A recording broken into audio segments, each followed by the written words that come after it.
Andito nga pala kami sa Dada's Place kung saan sa lugar ng Port Barton. Tinatamad na sana ako mag-vlog kaso ang ganda pala ng lugar ng Port Barton. Kahit itong tinuluyan namin talagang napakaganda. Nakaka-amaze, sobrang saya. At shoutout sa may-ari nito, napakabait pa. At ito nga pala ang kanilang kusina, napakalinis pa. At syempre, shoutout kay Tito Ayan na nagluluto na. At syempre, kay Tita Mimi na naghuhugas ng plato. Grabe, todo asikaso talaga ang mag-asawa. At hindi ko na napigilan ng aking sarili. Inakyat ko na nga itong napakagandang hagdanan. Native talaga ang datingan.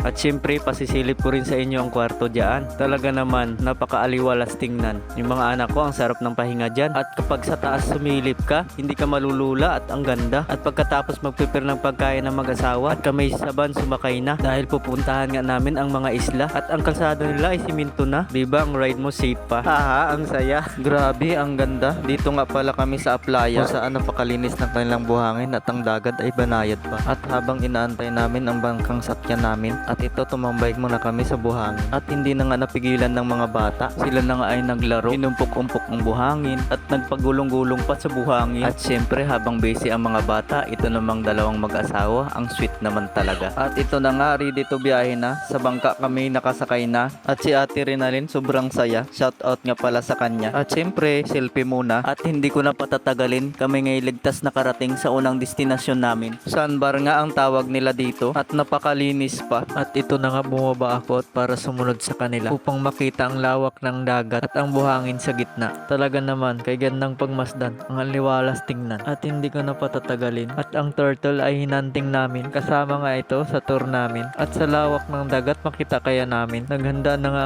aking mga kasama para magsuot ng salamin upang sa ilalim masilip namin. At ilang bisis nga namin sa dagat nagpaikot-ikot at nagpasilip-silip sa ilalim. At sabi ng bangkero namin, kanilang napansin, nagpalutang-lutang daw ang tulo ng turtle na hinahanting namin at agad naman ang bangka pinaikot namin. Hindi nga namin nakita at nalapitan man lang, kaya naman nagdesisyon na kami pumunta sa last na aming pupuntahan na isla. At syempre excited na sila at syempre si Yoyan ang banig nilatag na.